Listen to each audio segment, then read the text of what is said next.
ये बड़ी खबर इस वक्त आ रही है, आपको बता दें यूपी उपचुनाव परिणाम पर बोले हैं अखिलेश यादव। उन्होंने इलेक्शन करप्शन का पर्याय बना। अखिलेश यादव ने बहुत गंभीर हमला कर दिया है योगी सरकार पर। उनके हथकंडों की तस्वीरें सभी ने देखी और ऐसी जो बीजेपी ने अक्षम्य अपराध किया है, ये अखिलेश यादव कह रहे हैं। ये बड़ा आरोप, लोकतांत्रिक अधिकारों को छीना है बीजेपी ने। जल्दी से मुझे लगता है कि एक एक रिस्पॉन्स अगर यहां पर बैठे सभी लोगों से ले ले। शशि जी आपसे शुरू कर रहे हैं, ये इसको किस तरह से देखें? अब अखिलेश यादव जी जो बोल रहे हैं, मुझे ऐसा लगता है कि यदि उनको लगता है वो उत्तर प्रदेश के प्रमुखतम नेताओं में एक हैं, यदि उन्हें लगता है कि करप्शन हुआ है, कोई अत्याचार हुआ है, कोई दमन हुआ है, तो उन्हें उसके लिए बाकायदा आंदोलन करना चाहिए। हो क्या गया है कि विपक्ष की आंदोलन की भूमिका समाप्त हो गई है। तो जब आंदोलन की जरा भूमिका खड़ी हो, तो अगर कोई दमन हो रहा है, कोई अत्याचार हो रहा है, तो उस पर भी रोक लगेगी, इसमें कोई दो राय नहीं है। मुझे लगता है कि यही कहा जा सकता है जब इतने गंभीर आरोप लग रहे हैं। जल्दी से संगीत रागी जी, 7-2 का जो स्कोर है बीजेपी के फेवर में, उस पर उनका कहना है कि ये हथकंडे हैं, लोकतांत्रिक अधिकार छीने गए। देखिए, मुझे तो नहीं लगता है कि लोकतांत्रिक अधिकार छीने गए हैं। बूथ पर भी हमने इंटरव्यू देखा जहां पर वो पिस्टल वगैरह तान करके वो दिखाया जा रहा था, क्लिपिंग्स। उसके भी परिप्रेक्ष्य में यदि आप जाएंगे तो कुछ दूसरी ही बातें निकल करके आई हैं। तीसरी बात ये, जब भी पॉलिटिकल पार्टियां हारती हैं तो हार का खींच उठाती हैं। अब आप देखिए, राहुल गांधी कुछ कह रहे हैं, उनके प्रवक्ता यहां आकर के कुछ कह रहे हैं, और उनके प्रेस के जो पूरा इंचार्ज हैं, ओवरऑल इंचार्ज, उन्होंने तो कुछ और ही कहा दिया। तो ये तो एक बहाने होते। मुझे लगता है कि जब आप एक जगह जीतते हैं और दूसरे जगह नहीं जीतते हैं, हार जाते हैं, तब लोकतांत्रिक संस्थाओं को आप अपमानित करने लगते हैं, मशीनरी को अपमानित करने लगते हैं, पूरा जो लोग उस सिस्टम में जुड़े हैं उन पर दोषारोपण करने लगते हैं। तो ये अपने आप में गलत है। आनंद दुबे जी, क्या ये ठीक है? एक चीज बस 10 सेकंड की और मैं टिप्पणी कर दूं। मैं सुबह कहा था कि उद्धव ठाकरे राज ठाकरे बनने की प्रक्रिया में है। तो उद्धव ठाकरे के जो पिताजी की विरासत जो है, परिवार से तो विरासत मिल गई, लेकिन बौद्धिक विरासत और वैचारिक विरासत को उन्होंने खत्म हो दोनों पर रिस्पॉन्स। पहले पार्टी का ऑफिशियल स्टैंड बताइए, क्या आप इस रिजल्ट को फेयर मानते हैं जहां पर जनता ने बड़ा मैंडेट 230 का महायुति के लिए दिया है? और दूसरा प्रश्न, उद्धव ठाकरे आज कहां खड़े दिखाई दे रहे हैं शिंदे साहब के सामने? सेना वर्सेस सेना में जो ट्रैक रिकॉर्ड है वो हमने बता ही दिया है। अंजना जी नमस्ते। देखिए, जो भी जनादेश आया है, नतमस्तक होकर उसका स्वागत करते हैं। हमें करारी हार मिली है, हमें कुछ कमी रह गई जो जनता के नब्ज को हम नहीं टटोल पाए। हमें यकीन नहीं था, हमें उम्मीद नहीं थी कि ऐसी बुरी हार हमें देखने मिलेगी। हमने सोचा था कि हम जब पहलवान बनकर कुश्ती लड़ने जाएंगे तो कम से कम 2-4 राउंड हम भी पटकेंगे, हमें भी कोई पटकेगा, कुछ बराबरी का होगा, और उसके बाद भले ही हम हार जाते, लेकिन अगर हम कुश्ती ग्राउंड में गए और पहले राउंड में हमें उठाकर पटक दिया और चारों खाने चित्त कर दिया, तो सामने वाले पहलवान के अंदर हमसे ज्यादा कुछ गुण है। उसके लिए उनको हम बधाई भी देते हैं। लेकिन हम इस पर यह भी कहेंगे कि तूफानों से आंख मिलाओ, सैलाबों पर वार करो, नावों का चक्कर छोड़ो और तैर के दरिया पार करो। हारने से सब कुछ समाप्त नहीं हो जाता। उद्धव ठाकरे साहब और उनके पूरे नेतृत्व को प्रश्न चिन्ह में खड़ा नहीं करना चाहिए। बहुत कुछ अभी बाकी है, बहुत सारे चुनाव आएंगे, बहुत सारे संगठनात्मक बदलाव करने पड़ेंगे और हम फिर अपने रिफॉर्म में आ जाएंगे। ये तो हार जीत होती है ना, इसमें हम तो बड़ा दिल हृदय रखने वाले लोग हैं। ठीक है, आप जीते हैं, आपका स्वागत है, लेकिन हम हारने की वजह से अब समाप्त हो गए, अब हमारा अस्तित्व ही नहीं बचेगा, ऐसी धारणा भी मत रखना। क्योंकि अभी अभी देवेंद्र जी के लिए शेर कह रहे थे ना कि मेरा पानी उतरता देख मेरे किनारे पर घर मत बना लेना, मैं समुंदर हूं, लौट के आऊंगा। तो जब वहां के लिए समुंदर हूं तो यहाँ के लिए भी समुंदर ही होता है। वक्त की बात है। This is Anand Dubey ji on behalf of Uddhav Thackeray. लेकिन देखिए, दो स्पष्ट मैंने सवाल पूछे थे। आनंद दुबे जी, आपको इसके लिए बहुत बधाई, आपने दोनों का स्पष्ट जवाब दिया। एक, उन्होंने कहा कि हाँ, सामने वाले जो भी अखाड़े में जो उतरा था हमारे सामने लड़ने के लिए, उसमें ज्यादा हुनर और ताकत थी, हम उनको बधाई भी इसके लिए देते हैं। लेकिन उद्धव ठाकरे को कम में मत आंकना, वो कह रहे हैं आने वाले वक्त में वो संघर्ष करके पहुंचेंगे कहीं। शायना एनसी जी, दिलचस्प है, आप बीजेपी की नेता प्रवक्ता रही और आप शिंदे साहब के टिकट पर लड़ी हैं, और मैंने पूरा नंबर निकाला था, बीजेपी के 14 ऐसे नेता थे जो एकनाथ शिंदे की पार्टी के चुनाव चिन्ह पर लड़ रहे थे, उनमें से 7 जीते हैं। शशि जी, 7 जीते हैं 14 में से, और एनसीपी में जो 5 लड़ रहे थे बीजेपी के नेता, वो 3 उनमें से जीत गए हैं। तो कुल 19 जो ऐसे नेता थे उनमें से 10 जीत गए हैं। दिलचस्प है आप लोगों के लिए। मन में ये कहीं पर मलाल तो नहीं रह रहा है कि चुनाव के लिए हमने अपनी पार्टी क्यों बदल ली, सिंबल क्यों बदल लिया? ना अंजना जी, महायुति के नेतृत्व ने जब तय किया कि आपको लड़ना है, तो एक परिवार से दूसरे परिवार जब घर पड़ता है या घर में आप एक्सपेंशन करते हैं, तो जॉइंट फैमिली तो बरकरार है ही। हम सब सिर्फ एक लक्ष्य के साथ यहाँ कि मुंबई की सेवा करें, मुंबई के जनहित में सेवा करें। और आपने जो पहले सवाल पूछा, मैं उसका जवाब जरूर देना चाहती हूँ। क्यों जीते हम और क्यों हारे वो? जो विपक्ष महाविनाश अघाड़ी सिर्फ नकारात्मक राजनीति करे, टिप्पणी, बयानबाजी, सुबह से शाम संजय राउत की शुरुआत, फिर नाना पटोले के बयान, फिर इनको मुख्यमंत्री बनना है, उनको मुख्यमंत्री बनना है, ये तो मुंगेरी लाल के हसीन सपने हैं, क्योंकि उनकी नैया तो डूब चुकी है। लेकिन जब नैया डूब चुकी है तो वो क्यों ये स्वीकार नहीं कर रहे हैं कि फॉल्स नैरेटिव्स, तुष्टीकरण की राजनीति में कोई जगह नहीं है, कोई जगह नहीं आज के पॉलिटिक्स में। आज पॉलिटिक्स ऑफ परफॉर्मेंस है। हम सब जानते हैं कि पॉलिटिक्स ऑफ परफॉर्मेंस का मतलब क्या है। अंजना जी, आपने देखा है कि 4 ही वोट बैंक है, महिला, किसान, युवा, बुजुर्ग, और इन लाभार्थियों के लिए इतने स्कीम्स है जिससे लोग ने विश्वास किया महायुति के ऊपर। ये ऐतिहासिक जीत, आप मुंबई जैसे शहर को देखिए, coastal road, metro, Atal Setu, समृद्धि हाईवे, अनगिनत ऐसे काम किए गए हैं। So it's politics of development.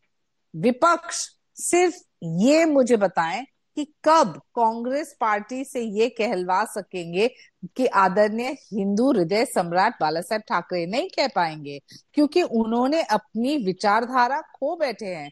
उबाटा सेना सिर्फ सत्ता के मोह माया के लिए क्या कर रहे हैं आज? वो कर रहे हैं वही राजनीति जो इससे पहले कि हम आगे बढ़े, एक सवाल मेरा और है आपके मन में। अब तो देखिए तमाम मुद्दे उठाते रहिए, अब तो वोटिंग हो गई, अब तो नतीजे का भी दिन है। लेकिन शायना एनसीजी, मैंने नवनीत राणा सरी के कई नेताओं, सांसदों, उम्मीदवारों, कार्यकर्ताओं, मंत्रियों तक से पूछा, वो सब कह रहे थे कि हम बीजेपी का सीएम चाहते हैं। आप देवेंद्र फडणवीस को सीएम देखना चाहती है या एकनाथ शिंदे को?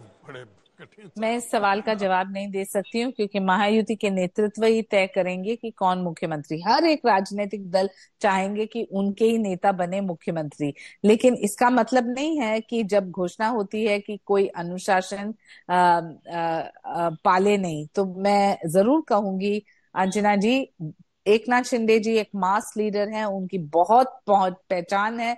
लाडकी बहन योजना को लेके उन्होंने बेहतरीन काम किया। देवेंद्र फडणवीस जी अभ्यासी हैं और वो उनको बहुत नॉलेज है महाराष्ट्र को लेके, और अजीत पवार के पास एडमिनिस्ट्रेटिव अपील है। तो तीनों काम करे, पद न सोचते हुए महाराष्ट्र के जनहित में। बिल्कुल। और इस बार तो अजीतदा ने अपना पूरा मेकओवर किया था। बृजमोहन श्रीवास्तव जी को भी एक बार दिखा दीजिए, वो भी हमारे साथ बने हुए हैं। बीजेपी का पूरा ग्राफ हम आपको दिखा रहे हैं। एक बार परसेंटेज वाइज आप स्ट्राइक रेट उनकी देखिए तो किस तरह की रही है। 2014 में भी जब 122 सीटें बीजेपी ने जीती थी, तब भी उनकी स्ट्राइक रेट ऐसी नहीं थी। 2009 में सबसे पहले देखिए, जब 119 सीटें लड़ते हुए शिवसेना के साथ लड़े थे, तब 46 सीटें लाई थी, 39% स्ट्राइक रेट। 2014 में जब वो अकेले अपने दम पर 260 सीटों पर 288 में से लड़ी थी, 122 सीटें लाई थी, तब भी 47% ही स्ट्राइक रेट था। 19 में 164 पे 105 लाते हैं, 64% स्ट्राइक रेट। लेकिन इस बार 2024 में 149 सीट पर लड़ने वाली बीजेपी 149 सीटों में से 132 सीटें लाकर 89% के स्ट्राइक रेट पर यहां पहुंची है। लेकिन एक स्कोर कार्ड दोनों तरफ से अगर हम देखें तो चाहे वो प्रधानमंत्री नरेंद्र मोदी एक तरफ हो और एक दूसरी तरफ कांग्रेस पार्टी, आप खड़गे साहब को रखना चाहे, राहुल गांधी जिसको भी रखना चाहे, तो 34 राज्य ऐसे हैं जहां कुल विधानसभा चुनाव हुए हैं। ये 2019 के लोकसभा चुनाव के बाद की हम बात कर रहे हैं। 34 राज्यों में चुनाव हुए हैं अतुल लोंढे पाटिल साहब। एक जगह कांग्रेस ने पहली बार सरकार बनाई है, मुझे लगता है कि उन्होंने तेलंगाना वो राज्य है जहां पर पहली बार सरकार बनाई है। तो वैसे ही बीजेपी ने भी एक ही राज्य में पहली बार सरकार बनाई, ओडिशा। गठबंधन की सरकार कहां कहां बनी, तो आपकी बनी 4, और बीजेपी ने, एनडीए ने गठबंधन की सरकार बनाई 9 जगहों पर। लेकिन कांग्रेस या बीजेपी को दूसरा या तीसरा टर्म कहां मिला, तो तो आपको कहीं नहीं मिला कांग्रेस पार्टी को, और बीजेपी को 11 राज्यों में दूसरा या तीसरा टर्म मिला है। ये मुझे लगता है कि सबसे बड़ा फ्लैश पॉइंट है जिस पर आपको सोचने की जरूरत है। बृजमोहन जी दिख नहीं रहे मुझे, जुड़े हैं या नहीं मुझे बता दीजिए। अच्छा, बृजमोहन जी हमारे साथ नहीं है। सुधांशु जी, सबके आरोपों का अब आप जवाब दीजिए, चाहे वो राहुल गांधी अप्रत्याशित कह रहे हैं, पवन खेड़ा उनकी पार्टी से कह रहे हैं कि पारदर्शी नहीं रहा है, लेवल प्लेइंग फील्ड हमें झारखंड में मिला, दूसरी तरफ अखिलेश यादव गंभीर आरोप लगा रहे हैं कि आपने लोकतांत्रिक अधिकारों का हनन किया है यूपी में और उस वजह से आप 7 पर जीत रहे हैं। देखिए, यहां पर मैं अंजना जी आपके दर्शकों के लिए कहना चाहूंगा, जो जो चुनाव की प्रक्रिया पारदर्शी होती चली गई, त्यों त्यों कांग्रेस के हाथ से बहुमत की गाड़ी फिसलती चली गई।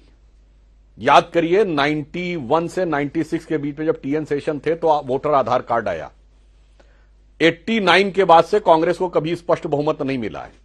उसके बाद वोटर आईडी कार्ड आने के बाद जब से सीसीटीवी आ गए, अब कोई बूथ कैप्चरिंग असंभव है। वोटर आईडी कार्ड की वजह से किसी के लिए बोगस वोटिंग करना बहुत मुश्किल काम हो गया है। और जो साक्षरता दर 50% पार की है, उसके बाद जी एक सेकंड आपको टोक रही हूं, ये बीजेपी दफ्तर की तस्वीरें आ रही हैं। एक सेकंड, वहां पर प्रधानमंत्री अब से कुछ ही देर में पहुंचने वाले हैं।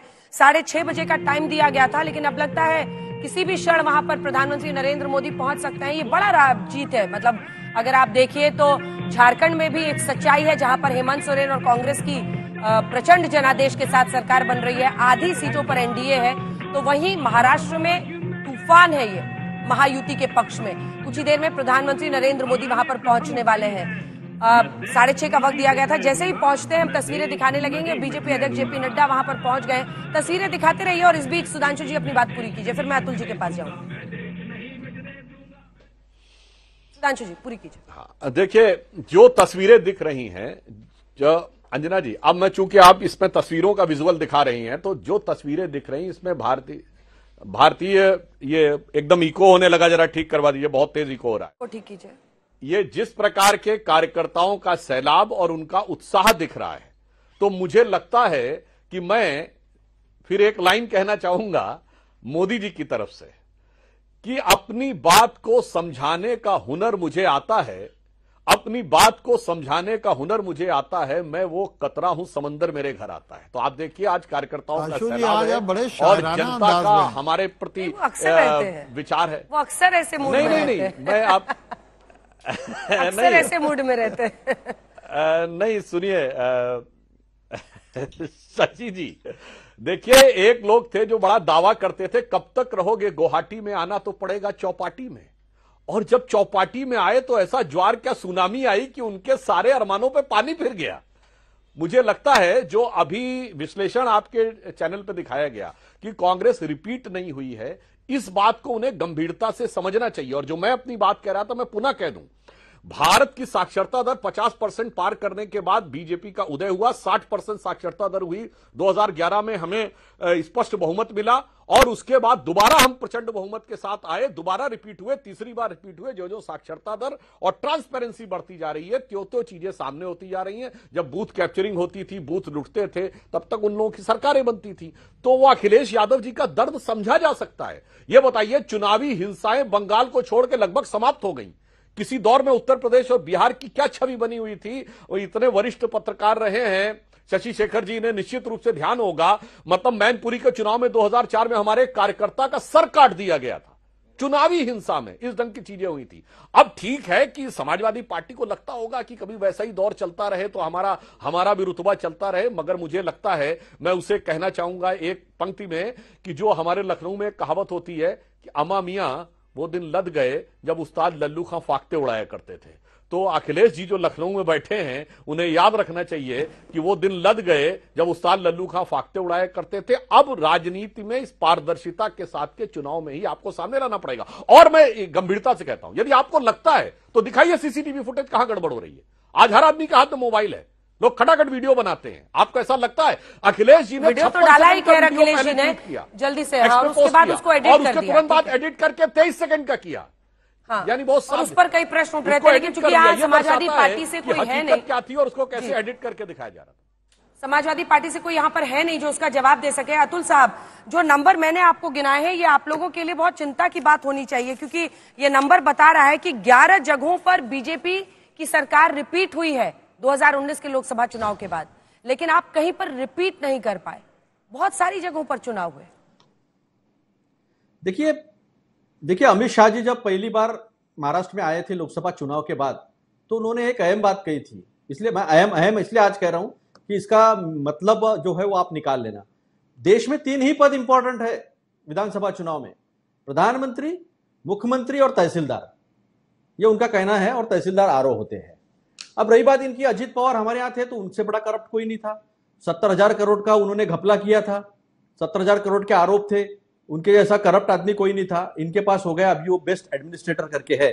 तो ये बातें जो है ये जनता को समझती नहीं है, ऐसी बात नहीं है। आपने भी शेर कहा तो मैं भी एक शेर जो है वो आपको बता दूं मैं, यही जमहूरियत का नक्श है, यही जमहूरियत का नक्श है, जो तख्ते शाही पर कभी मक्कार बैठे हैं तो कभी गद्दार बैठे हैं।